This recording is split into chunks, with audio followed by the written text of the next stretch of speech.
After talking to hundreds of billionaires, I found a pattern, and it was not the pattern I expected. I expected to find people who were smarter than everyone else, people who worked harder than everyone else, people who got lucky at exactly the right moment. And while some of those things were true, in some cases, none of them explained what I was actually seeing. The real pattern was something different, something that almost nobody talks about because it does not make for a clean headline or a simple listicle. It is a way of thinking that is so fundamentally different from how most people think that once you see it, you cannot unsee it. And once you understand it, you realize that the gap between where most people are and where these people ended up is not primarily a gap in resources or connections or intelligence. It is a gap in how they process reality. Today, I am going to walk you through everything I found. I want to start by telling you how this started. I spent years interviewing the wealthiest and most successful people I could access. Not the kind of interviews where you ask someone for their morning routine and they tell you they wake up at 5 a.m. and drink green juice. Real conversations, long conversations. The kind where you ask someone to walk you through the specific decision that changed everything, the specific moment they almost quit, the specific belief they held that turned out to be completely wrong, and the specific one that turned out to be more right than they ever imagined. And what I found across all of those conversations, across industries, across countries, across people who started with nothing and people who started with everything and lost it and built it again, was a set of patterns so consistent that they began to feel like laws rather than coincidences. What I am about to share with you is not a formula. I want to be honest about that up front. There is no formula for building extraordinary wealth, and there is no one who honestly believes there is. What there is a set of mental models and behavioral dispositions and specific ways of relating to risk and failure in time that appear with remarkable consistency in the people who have built the most. And I am going to go through them one by one with as much specificity and as many real examples as I can give you. The first pattern, and I am going to start here because it was the one that surprised me most, is what I started calling asymmetric thinking. Almost every person I spoke with who had built something extraordinary thought about risk in a way that was fundamentally different from how most people think about it. Most people evaluate risk by asking, what is the probability that this works? They look at the downside and the upside as if they are symmetric. If there is a 50% chance of losing $1,000 and a 50% chance of gaining $1,000, most people treat that as a neutral bet. These people do not think that way. They are obsessively focused on the asymmetry between downside and upside. They are looking for bets where the worst case is that they lose a small, manageable amount of time or money or reputation, and the best case is that they gain something that is orders of magnitude larger. One of the most memorable conversations I had on this topic was with someone who had built a company from a $5,000 investment to a multi-billion-dollar exit. I asked him how he thought about the original decision to start the company. He said something that I have thought about almost every day since. He said, I was not brave, I was just doing math. If this works, I never have to think about money again. If this fails, I lose 2 years and $5,000 and I go get a job. That is not a scary bet. That is an obvious bet. The math is not close. And what struck me was that he genuinely did not experience the decision as courageous. He experienced it as logical. Most people experience that same decision as terrifying. The difference is not in the decision, it is in the mental framework applied to the decision. Asymmetric thinking is learnable. It requires deliberately asking, every time you evaluate an opportunity, what is the actual worst case if this fails completely? And how does that compare to the actual best case if this works at even a fraction of its potential? When you ask those questions rigorously and honestly, a lot of opportunities that feel risky reveal themselves to be asymmetric bets that are much more favorable than they feel. And a lot of things that feel safe reveal themselves to be symmetric or even negatively asymmetric bets where the downside of not acting is larger than people realize. The second pattern is what I came to call the relationship between time horizon and decision quality. Every single person I talked to who had built genuine, lasting wealth thought in time horizons that most people would find uncomfortable or even absurd. Most people, when they make financial or business decisions, are thinking about what happens in the next few months or at most the next few years. These people were consistently thinking in decades. And this is not just a matter of patience, though patience is part of it. It is that a longer time horizon changes the fundamental nature of the decisions you make. Things that look risky on a 1-year time horizon look obvious on a 10-year time horizon. Things that look like good moves on a 1-year time horizon look catastrophic on a 10-year time horizon. One of the people I interviewed ran a company that went through what looked from the outside like near total failure for about 5 years. Revenue was down, key people were leaving, the press was brutal.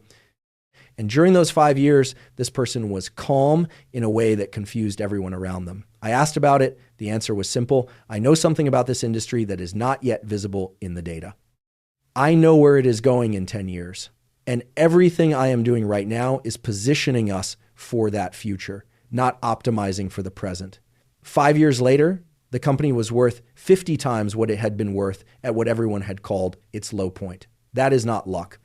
That is the compounding effect of making decisions from a 10-year time horizon when everyone else is making decisions from a 1-year time horizon. The practical tool, every significant decision you face, ask, what does this look like in 10 years? Not just what does it look like next quarter. The answer to that question will often be completely different from the answer to the short-term question. And the people who have built the most have learned to weight the long-term answer much more heavily. The third pattern I found was something that took me a while to name correctly. I initially called it contrarianism, but that is not quite right. Being contrarian for its own sake is just as irrational as following the crowd. What I actually observed was something more specific. I came to call it independent thinking with genuine conviction. Every person who had built something extraordinary had, at some point, and usually at multiple critical points, held a belief that was genuinely unpopular and genuinely true. Not just different, genuinely true in a way that was not yet visible to most people. And they had to hold that belief under conditions of significant social pressure against it. The degree to which that is harder than it sounds cannot be overstated. Human beings are social animals. We evolved in environments where being out of step with the group was genuinely dangerous. The discomfort of holding an unpopular belief is not irrational. It is wired deeply into our biology. And what I observed in the people who had been most successful was not the absence of that discomfort. It was the presence of something stronger than the discomfort, genuine conviction based on first principles thinking. They had done the work of reasoning from fundamentals rather than from consensus, and they trusted that work more than they trusted the social pressure telling them they were wrong. One person I interviewed had started a company in a space that literally every experienced investor they pitched told them was not a real market. Not a bad idea, not a bad execution, not a real market. The problem does not exist at the scale you think it does. This person spent 2 years being told that by people who had more experience and more data than they did. And they kept going, not because they were stubborn, but because they had done the first principles work. And they were more certain about what they had found than they were influenced by the social consensus against it. The company became a household name. That is not a story about being lucky. That is a story about the willingness to trust your own thinking under pressure, which is a skill that can be developed through the specific practice of reasoning from first principles rather than from consensus. The fourth pattern is about failure, and I want to spend real time on this one because I think the popular treatment of failure in the context of success stories is almost always dishonest. Every person I spoke with had failed, not small failures, real, significant, public, expensive failures that cost them years and relationships and money, and in some cases, their health. And the thing that distinguished them from people who had failed and stayed failed was not that they were less affected by failure. Most of them were deeply affected. They were not stoic robots who processed failure without pain. What was different was the speed and the completeness of the extraction. They got what the failure was teaching them, they extracted it fully, and they moved. They did not perform resilience for an audience. They did not tell themselves comfortable stories about why the failure was not really their fault. They were brutally honest about what had gone wrong. They absorbed the lesson completely, and then they moved. One conversation I had on this topic has stayed with me. I asked someone who had lost everything, genuinely lost everything in a business collapse, how long it took them to recover. They said to recover financially about 3 years, to recover psychologically about 6 months. I thought I had misheard. Usually those numbers are reversed. I asked them to explain. They said, the moment I understood what I had done wrong, I was excited about the information. I knew things about that industry and about my own decision-making that I had not known before, and those things were genuinely valuable. I had paid for that education with 3 years of my life and everything I had built. That is a very expensive education. But I paid it and I was going to use it. The psychological recovery happened fast because I was already planning how to use what I had learned. That is the difference. Most people experience failure as a verdict, a final judgment about what they are capable of. The people who build the most experience failure as data, expensive, painful data, but data that makes the next attempt better informed than the last one. The fifth pattern is what I started calling the identification of leverage. Not leverage in the financial sense, though financial leverage is one form of it. Leverage in the broader sense of the inputs that produce disproportionate outputs.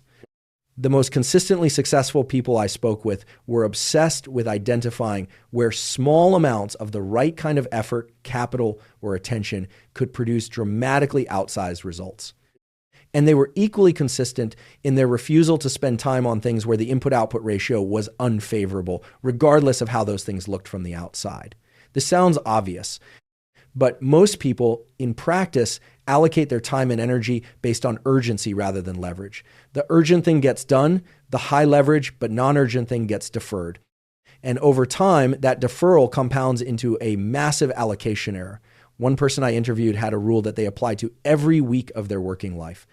They would identify the one thing, not the top 3 things, the one thing that if done that week would have the most significant long-term impact on their business or their portfolio.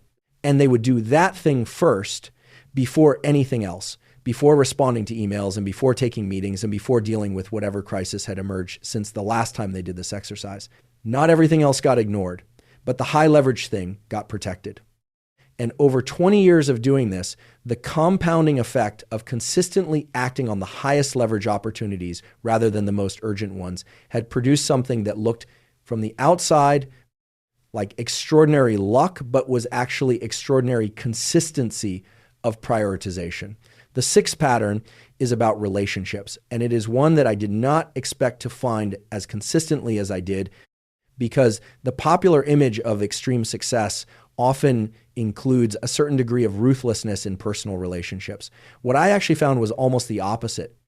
The people who had built the most consistently described specific relationships, often a small number of them, that had been disproportionately important to their success. Not networking in the transactional sense.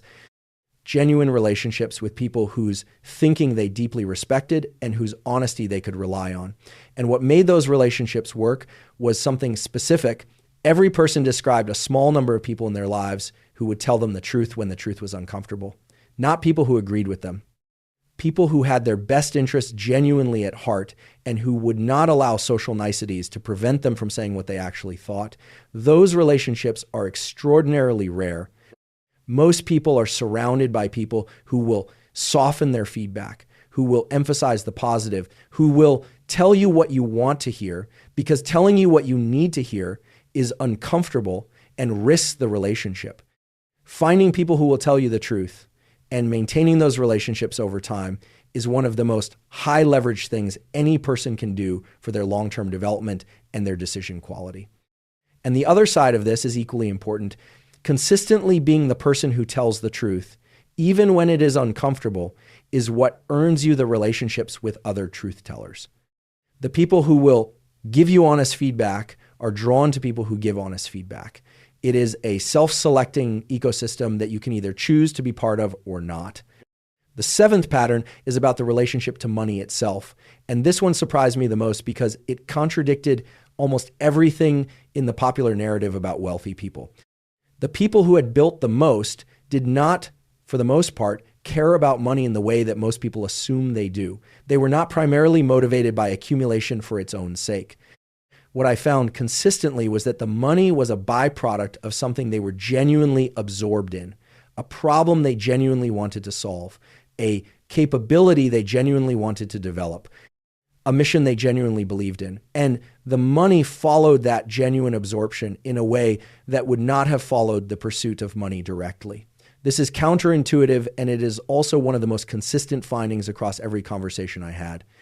The people who were most explicitly motivated by the accumulation of money, who chose their work primarily for its financial potential rather than for genuine interest in the work itself, almost universally underperformed relative to the people who were genuinely absorbed in the problem or the mission. And this is not a spiritual observation. It is a practical one. Genuine absorption in a problem produces a quality of thinking and a quality of effort that the desire for money alone does not produce. It produces the willingness to spend nights and weekends thinking about something that you find genuinely fascinating, even when it is not required. It produces the specific kind of creative problem solving that comes from intrinsic engagement rather than from external incentive. And it produces the resilience through failure that I described earlier, because if you are in it primarily for the money, you lose the motivation when the money fails to materialize in the short term. If you are in it because the problem genuinely absorbs you, the failure is painful, but the interest sustains. One of the people I spoke with told me something I have thought about many times since. They said, I have never woken up in the morning thinking about how to make more money. I have woken up every morning for 30 years thinking about this specific problem. And the money that came from working on that problem is extraordinary, but it is the exhaust, not the engine. The eighth pattern is what I call the managed relationship with certainty. Most people require a significant degree of certainty before they act. They want to know that the plan is likely to work before they commit to it. The people who built the most were consistently comfortable acting with much lower certainty than most people are, but they managed that uncertainty in a specific way. They were not reckless. They did not ignore uncertainty. They built what I would describe as staged commitment structures. They committed minimally at first, gathered information from the real-world response, and escalated their commitment as the information improved. They were not all in from day one. They were always in the process of testing, updating, and scaling their commitment in proportion to the quality of the evidence they were seeing. This is directly opposed to how most people make decisions. Most people either commit fully and feel confident, or they hesitate indefinitely because they are not confident enough to act. The staged commitment approach is a third option that allows you to act under uncertainty without betting everything on an unvalidated assumption. One person described this as the minimum viable commitment. What is the smallest action I can take right now that will give me real information about whether this is worth committing to more fully? That question, asked at every stage of every decision, produces a fundamentally different decision-making process than the binary choice between full commitment and continued hesitation. The ninth pattern is one that I want to address directly and honestly, because I think the popular narrative about it is both incomplete and sometimes harmful. It is the pattern of what I would call extreme work. Almost everyone I spoke with worked more than most people. Not always in terms of raw hours, though often in terms of raw hours, but consistently in terms of the depth and the intensity of engagement. They thought about their work when they were not technically working. They were not counting the hours until the end of the workday. They were genuinely absorbed to a degree that made the conventional work-life balance framework feel like a category error. And I want to be honest about two things here. First, most of them acknowledge that this level of absorption had costs, relationships that suffered, health periods that were difficult, seasons of their lives that they would have structured differently in retrospect. The extreme work pattern is not without cost, and pretending otherwise would be dishonest. Second, and this is equally important, the extreme work was not primarily an act of discipline or willpower for most of them. It was the natural consequence of genuine absorption in a problem that they found deeply interesting. If you find something deeply interesting, if you are working on a problem that genuinely captivates you, working long and hard on it is not a sacrifice. It is what you want to do. The discipline comes in maintaining the absorption when the problem is difficult and progress is slow. But the basic orientation of wanting to engage with the work is not manufactured. It has to be real. Which brings us back to the money versus absorption point. If you are in it primarily for the money and the money is not yet materializing, the willingness to work at that depth is much harder to sustain. If you are genuinely absorbed in the problem, The depth of engagement is a natural consequence of the absorption. The 10th pattern is one that I have saved for last because I think it is the most important and the least discussed. I call it the ownership of mental models. Every person I spoke with who had built something truly extraordinary had, at some point in their development, done a serious and deliberate audit of the beliefs they held about how the world worked. Not just their beliefs about business or about money, their beliefs about human nature, their beliefs about what is possible, their beliefs about the relationship between effort and outcome, their beliefs about what they personally were capable of. And in almost every case, that audit had revealed that a significant number of their operating beliefs were inherited rather than chosen. They were beliefs that had been transmitted to them by their family, their culture, their education, their early experiences, and that they had never examined from the perspective of whether those beliefs were actually accurate and whether they were actually serving them. And the act of identifying those inherited, unexamined beliefs and deliberately choosing whether to keep them or to replace them with beliefs that better corresponded to reality and better served their goals was consistently described as one of the most important things they had ever done. This is not self-help rhetoric. This is a specific cognitive practice with a specific method. You identify a domain of your life where your outcomes are not what you want them to be. You work backward from those outcomes to the beliefs that are producing the behaviors that are producing the outcomes. And you ask honestly whether those beliefs are accurate and whether a different, better supported belief would produce different behavior and different outcomes. Most people never do this. They take their operating beliefs as given, as background, as reality, rather than as an inherited set of assumptions that can be examined and updated. The people who build the most do not take their beliefs as given. They treat their beliefs as software that can be debugged and updated when it is producing the wrong outputs. Let me bring all of this together because I want you to leave this episode with something more than a list of abstract patterns. What I found across hundreds of conversations with the people who had built the most is that the gap between their outcomes and the outcomes of most people is not primarily explained by resources, intelligence, timing, or luck, though all of those play roles. It is primarily explained by a small number of mental practices and dispositions that are genuinely learnable by anyone willing to do the work of learning them. Asymmetric thinking about risk, long time horizons applied to decision making, independent thinking with genuine conviction rooted in first principles, a specific relationship to failure as data rather than verdict, the identification and prioritization of leverage, a small number of relationships built on genuine honesty, genuine absorption in a problem rather than pursuit of money as the primary motivator, staged commitment under uncertainty, extreme depth of engagement that follows from genuine absorption, and the deliberate ownership and updating of mental models. None of these things require money to start practicing. None of them require the right connections. None of them require being born into the right circumstances. They require a specific quality of honesty about yourself and about reality that most people are not practiced in, but that any person can develop. The people I spoke with were not fundamentally different people from you.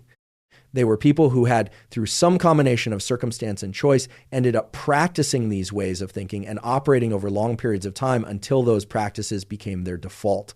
That is what the pattern looks like from the inside. Not a formula, not a secret.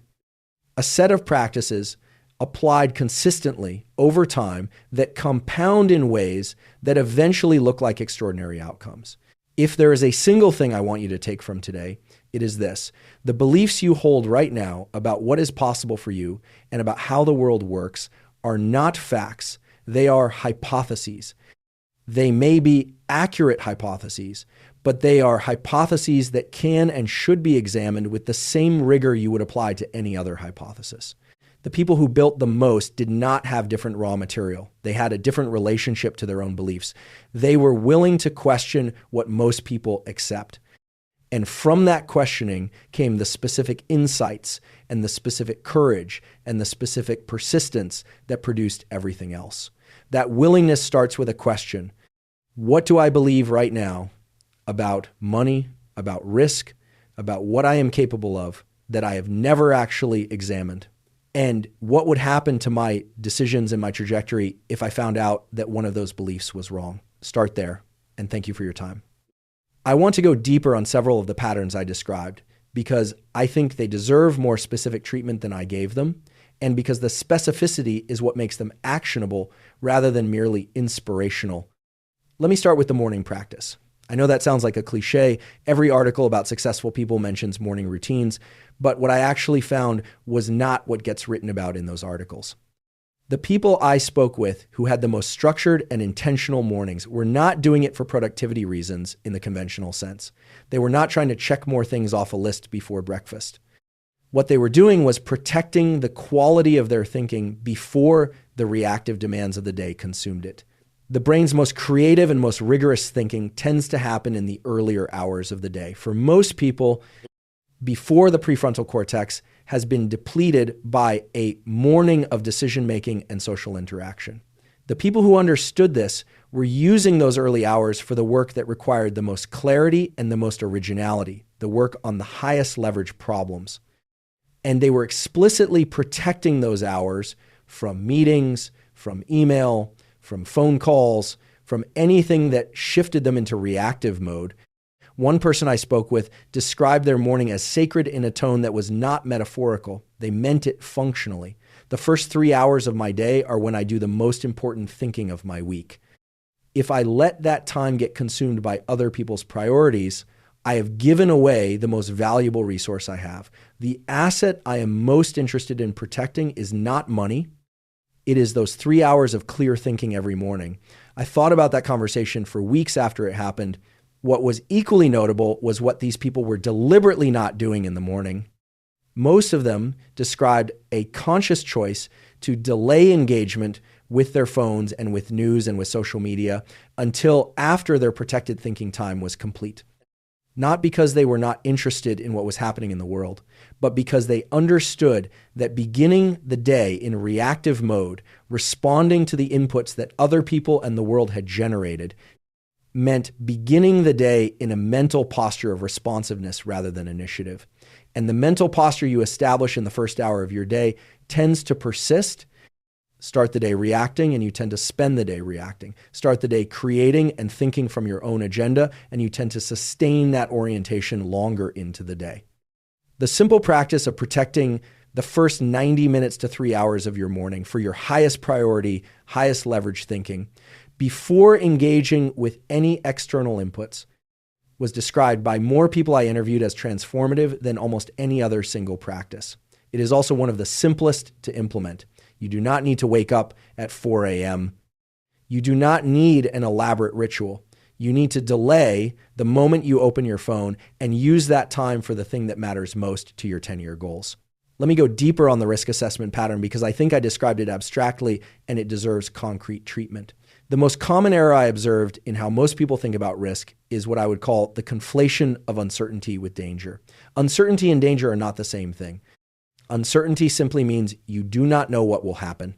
Danger means that what might happen could cause you genuine, significant harm. Most situations in modern life that feel risky are uncertain without being genuinely dangerous. Starting a business is uncertain. Very few people who start businesses and fail face outcomes that are genuinely dangerous in any absolute sense. They lose money, they invested, they spend time on something that did not work. They experience embarrassment and professional setback. These are real costs. They are not danger in the biological sense of the word. But the nervous system processes the uncertainty of starting a business through the same threat detection circuitry that evolved to manage genuine physical danger. The feeling is the same. The consequences are not. The people who had been most successful at taking what looked like big risks had learned through deliberate practice to map the actual consequences of failure rather than relying on the nervous system's threat signal to estimate those consequences. They were asking, if this fails completely, what actually happens? Not what does it feel like might happen, what actually happens. And they were finding consistently that the actual consequences of failure were substantially less severe than the felt sense of danger predicted. That gap between the felt sense of danger and the actual consequences of failure is where most opportunities live. The people who learn to see that gap clearly are the ones who take the bets that most people cannot bring themselves to take and who therefore capture the returns that most people never access. I also want to go deeper on the pattern of genuine absorption versus the pursuit of money, because I think there is a practical question embedded in it that most people struggle with. How do you find what genuinely absorbs you if you have not found it yet? This came up in my conversations, and the answers were more specific and more actionable than the vague advice to follow your passion that is usually offered. The people I spoke with consistently described a process of experimentation that was much more deliberate than people realize. They did not discover their genuine absorption in a flash of revelation. They discovered it by trying many things with genuine effort and paying close attention to the specific quality of their engagement with each one. The signal they were looking for was not enjoyment in the casual sense. It was the specific experience of losing track of time, of finding themselves thinking about the problem when they were not obligated to, of feeling genuine curiosity rather than performed interest, of wanting to know more, not because they had to, but because they genuinely wanted to. That signal is available to everyone, but it requires two things that most people are not doing. First, genuinely trying things rather than researching them. The absorption signal does not appear while you are reading about something. It appears while you are doing it. Second, paying honest attention to that signal rather than filtering it through the question of whether it is a practical or socially acceptable thing to be absorbed in. Many people dismiss the signal when it appears because it points towards something they have been told is not a viable path. The people who built the most were the ones who took the signal seriously, even when it pointed towards something that was not obviously practical, and who then figured out how to build a viable path in that direction rather than abandoning the direction because a path was not already visible. The pattern about honest relationships deserves more specific treatment too, because the practical question is not whether to seek honest relationships, but how to create them. Most people understand intellectually that they would benefit from more honest feedback. What prevents them from having it is not lack of desire, but the specific social dynamics that make honesty uncomfortable for both the giver and the receiver. The people I spoke with who had the most useful honest relationships had created them through a specific practice. They had explicitly asked for honesty, and they had explicitly rewarded it when it was given. Not just accepted it, rewarded it.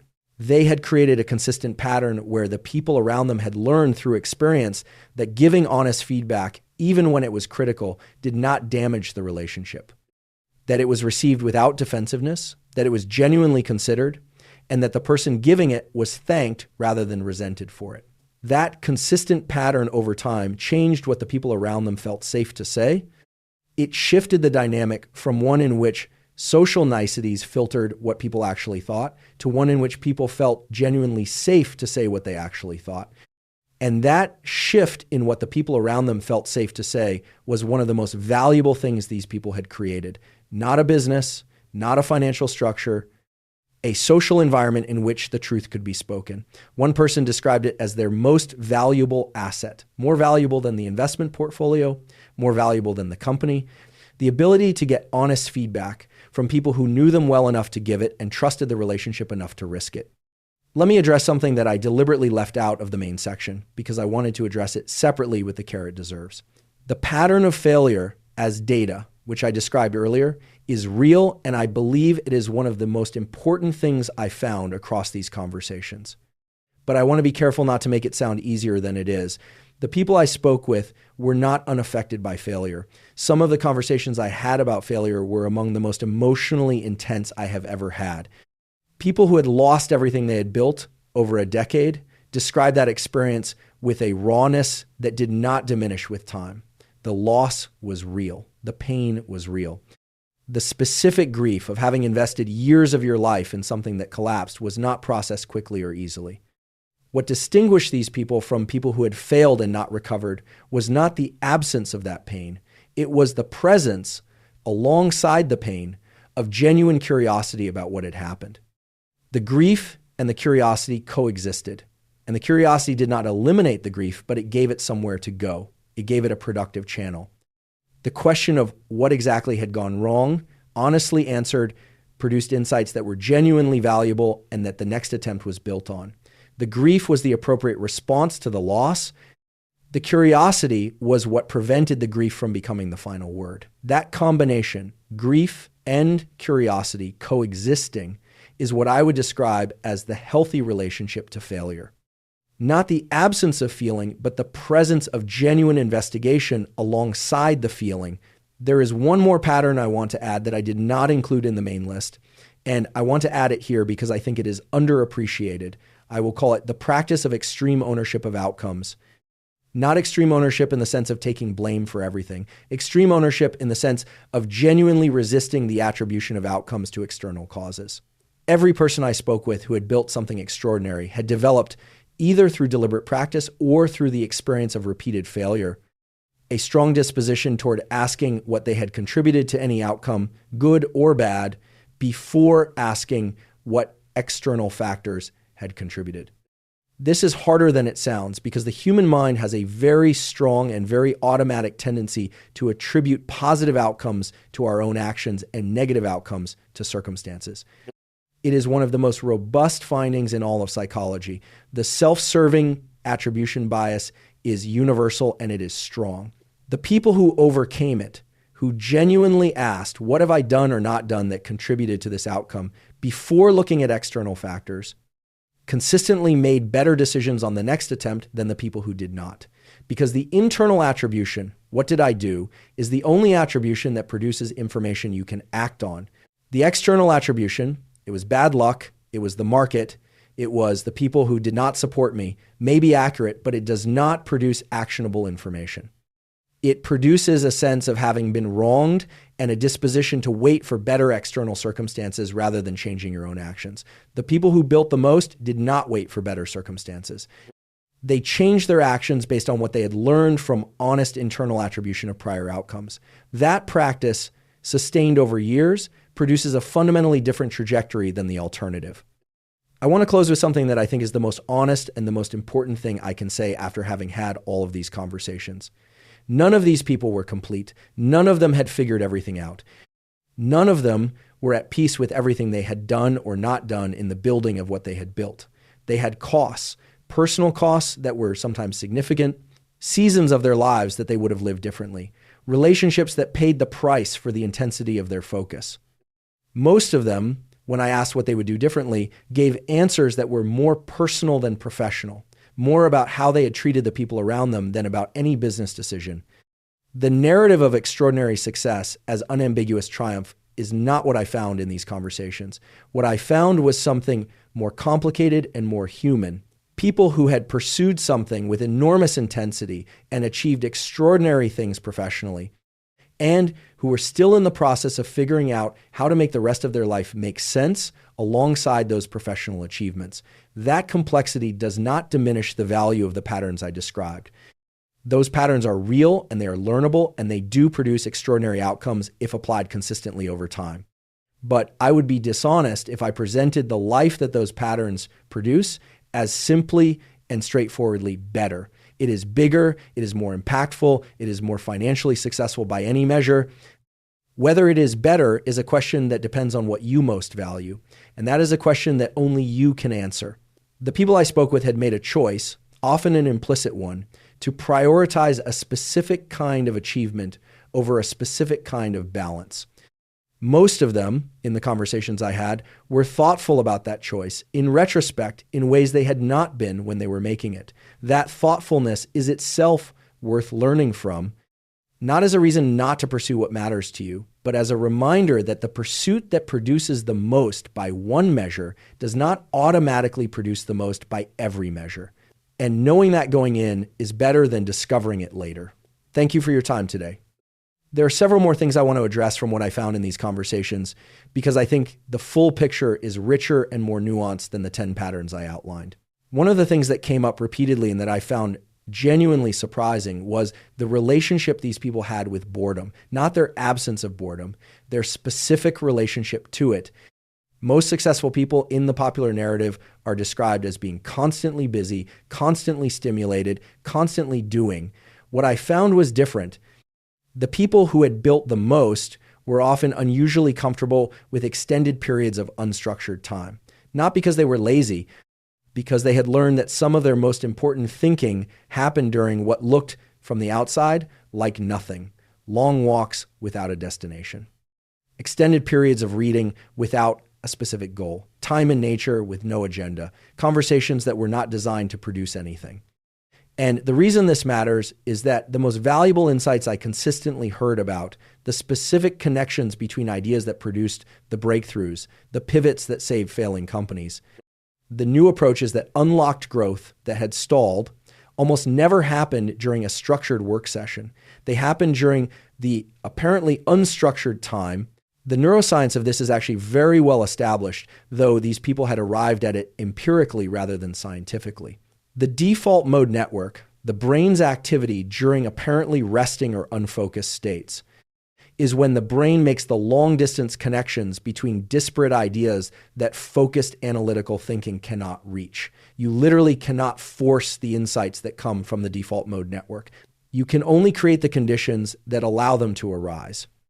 And one of the most consistent conditions those people created was protected, unstructured time, even when everything in the culture around them was telling them they should be doing something. The capacity to be productively bored is one of the most underrated cognitive skills I found in these conversations. Another pattern I want to add is about the relationship to praise. This one surprised me because the conventional assumption is that highly successful people have strong egos that are fed by external validation. What I actually found was a much more specific and much more interesting relationship to praise and criticism. The people who had built the most had developed over time a very precise filter for external feedback. Not a defensive filter that rejected all criticism, and not an approval-seeking orientation that was fed by praise. A discernment about the source and the content of external feedback that most people do not develop. They were asking specific questions about any piece of feedback they received. Does this person have the relevant experience and expertise to evaluate this? Do they have my genuine best interests at heart, or do they have some stake in a particular outcome? Is this feedback about the quality of the work or about something else? Is this person telling me what they actually think or what they think I want to hear or what they think is safe to say? Those questions filtered the enormous volume of feedback, both positive and negative, that people who build things publicly inevitably receive into a much smaller set of feedback that was actually worth taking seriously. Most people receive feedback without this filter. They are equally affected by praise from someone who does not know enough to evaluate them meaningfully and by criticism from someone who has an agenda. The people who built the most they had learned that most feedback, good or bad, is not particularly informative. And they had learned to identify the small amount that was and to take that small amount very seriously, regardless of whether it was praise or criticism. I want to go deeper on the decision-making pattern because I think the staged commitment approach I described is important enough to deserve more concrete treatment. The way most people make big decisions is something like this. They spend a long time thinking about whether to do something, often in a state of significant anxiety about whether it is the right choice, and then eventually they either commit fully or decide not to commit. The decision happens once in their head with incomplete information. The way the most successful people I spoke with made big decisions was more like a series of small experiments. They would identify the smallest possible action that would generate real information about whether the larger commitment was worth making. Then they would do that small action, evaluate the real information it produced, and decide whether the information warranted a slightly larger commitment. And they would repeat this process, escalating their commitment incrementally as the evidence improved, or stopping early if the evidence was not good. This approach does not eliminate uncertainty. Nothing eliminates uncertainty, but it changes the relationship to uncertainty from one of paralysis or of blind commitment to one of active information gathering. You are always doing something, but you are always doing the minimum that will generate the maximum relevant information for the next decision. This sounds simple. It is not, because most decisions in life have social dynamics that make the minimum viable experiment feel inadequate or uncommitted. Starting a business by taking one small step feels less significant than quitting your job and going all in. But the people who had been most consistently successful were the ones who had learned that the feeling of significance and the actual information value of an action are not correlated. The small, carefully designed experiment generates more useful information per unit of risk than the dramatic all-in commitment that feels more significant, but bets everything on an unvalidated assumption. One more thing I want to address, and it is perhaps the most personal thing I will say in this episode. After having hundreds of conversations with people who had built what the world would call extraordinary success, I came to have a very specific and somewhat complicated feeling about the question of what makes a good life. Because what I found consistently was that the people who had built the most financially and professionally were often the people who were most honestly grappling at the point at which I spoke with them with the question of what all of it was for. Not in a despairing way, in a genuine and curious way. They had the financial resources. They had the professional legacy. They had the impact and the influence and the recognition, and they were often quietly and often without the audience they had for everything else in their lives, asking whether the life those things were embedded in was the life they would have designed if they had been designing it from the beginning with everything they now knew. That question is not a counsel of despair. It is a counsel of thoughtfulness. The invitation I want to offer you, having heard it from so many people who had traveled a road most people dream about, is to ask that question now rather than later. Not instead of pursuing the things that matter to you alongside the pursuit. What do I actually want my life to feel like from the inside? Not just what do I want it to look like from the outside. Not just what do I want to have built or accumulated or achieved, but what do I want the daily experience of being me to be like? Because the people who had been most successful at building things had often been so focused on the building that they had deferred that question indefinitely. And when they finally got around to it, they sometimes found that the life they had built, extraordinary by every external measure, had been built around a set of assumptions about what they would feel once they got there that turned out to be incomplete. That is not a reason not to build.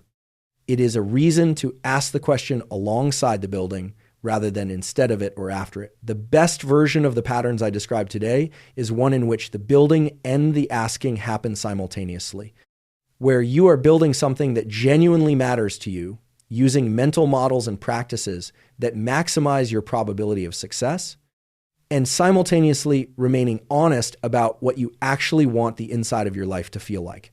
That combination is the fullest expression of what I found in the people who had done this best. Not just what they built, but that they had at some point developed the self-knowledge to know what they were actually building toward and why. And that knowledge, more than any tactic or strategy or mental model, is what made the rest of it make sense. Thank you.